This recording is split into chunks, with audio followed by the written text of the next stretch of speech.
Hello there, and welcome to the channel. I want to start out the video today saying thank you to Cindy, who loaned me the camera that I'm using today.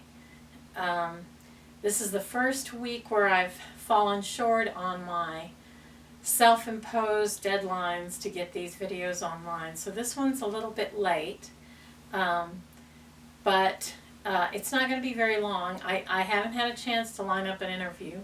So I'm going to do some John stories, and these are about John's driving. John's last vehicle that he loved to drive was a Toyota Tundra, a big, beautiful truck that he absolutely loved driving. And I think he partly loved it because it had such great visibility. It was set really high up off the road, and it was generously built, so it was comfortable and it was fun to drive. And John loved driving cross country. It was a real pleasure for him. So that truck he drove until the end of his life, and he didn't drive it every day. He commuted to school from Lancaster to LA, to Hollywood High, but North Hollywood High, pardon me. But when he came out here, he always drove that truck, and he absolutely loved driving it around town. He'd wake up early in the mornings, and sometimes he'd go and park at Cielo Grande Park and go for a walk, but a lot of times he would just drive the truck and go all around the town, look at all the neighborhoods and everything. I think he harbored a secret hope that someday he and Carolyn would move here and have a place here as well as in California, but it wasn't to be. The second vehicle that he drove a lot, and really drove amazingly, I wish you were alive to tell us about it. It was a little Ford Ranger with a camper shell that he had that he took all over this beautiful country of ours. And I'm pretty sure he put 500,000 miles on that little Ranger. It had a club cab, and he had even equipped it with like a little camper's shower and everything. He would go to national parks and hike the trails and take the most beautiful pictures.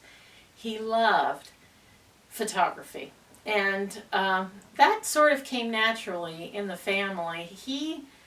Even before he was a picture taker, Dean, our oldest brother, was a picture taker. He worked for the photography shop, actually, at a place called Terra up in Socorro that was associated with our college, New Mexico Tech. John was a landscape photographer, and he did take pictures of people quite a bit, but he really loved and really shone as a landscape photographer. And in fact, I have a couple of pictures of his here at the house to display his incredible talent. He won in the Guadalupe Fair with a picture from Yellowstone. The first vehicle that he drove that I'd like to tell you about was a Mazda. Back in, it's funny now that I think about it, a lot of the things we did, and I suppose this is true for every family, but we don't really think about it. Dean worked at the photography shop at Terra, but that wasn't his first interest in photography. I'd be willing to bet. I'd be curious to see what he would say about this, but Mother and Daddy liked photography. Daddy and Mother actually developed pictures in the bathroom at home in Carrizozo. They set up a little dark room in the bathroom. In fact, I think John told me a story once about the first time he ever tried beer. He came home late and found Mama and Daddy up. They were developing pictures in the bathroom, and he came in and they decided to talk with him for a while. How did they know? I don't think they knew. I don't think they knew that John had beer, but they were guided by an instinct greater than ours. But, okay, so John, the car. So, in the 70s, Mazda came out with a line of cars that had rotary engines, or what Daddy called the Wankel engine. That rotary engine was named after a guy named Wankel who developed it in Germany in the 30s, I think. Anyway, Daddy was fascinated by these engines. He even ordered, before he even bought a Mazda, he ordered a little erection kit, a little, that's not the right, a model. He ordered a kit and he put together a model of the Wankel engine with see-through plastic.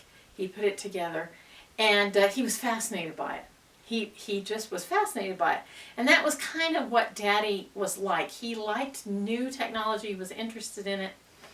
And so he bought a Mazda with a rotary engine, and so did so did John.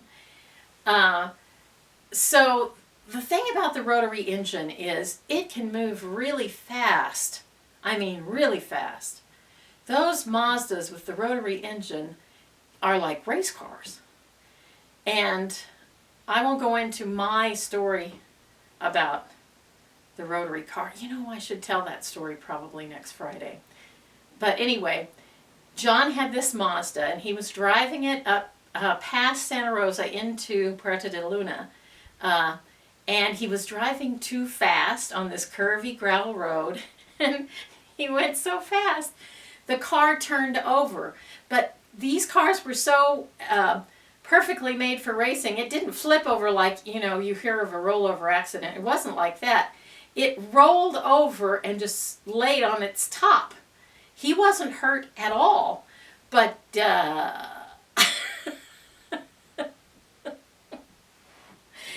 he was stopped for a time. And in fact, he just climbed on top of it and sat there until somebody else came down that road. And it took quite a while, I believe. It was a gravel road that wasn't driven on very much. And somebody finally came by and got his problem solved. But those cars, those Mazda cars with the Wankel engine, with the rotary engine, man, they could move. And see, evidently a rotary engine is not like a piston engine, not like an internal combustion engine, in that it doesn't have that piston action inside of it. The rotary engine itself runs much more smoothly. You know, that's the thing. Daddy had these interests, and so we developed these interests, his children. And I think sometimes that's such a wonderful thing, how parents can influence. They don't make things happen, they just influence things. Daddy loved operating his ham radio, and none of us kids did. But my cousin Sam absolutely did. He now uses Daddy's call signs.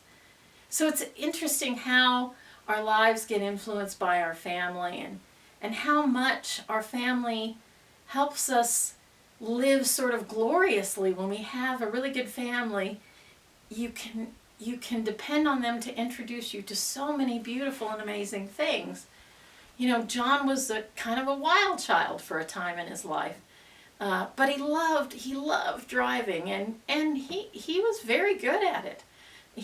I don't think he ever rolled a car over again, but he was very good at it, and he took pleasure in it. And Daddy took pleasure in driving too. He liked driving around quite a bit. That was one of his favorite things, was to take a drive. And you know, that has stayed true. Mother, even now, that's one of her favorite things to do every day in the afternoon, is to go for a drive. You know, John really did know how to enjoy his life. And I guess if I were going to do one thing to encourage anybody who listens to this, it would be enjoy it. You know? Have a good time. Dream a little. Move around a little. Enjoy yourself. That was what John gave to the people around him. He just had so much fun. That's it for today. I hope you have a glorious rest of the day, and I hope you see me soon. You gorgeous people.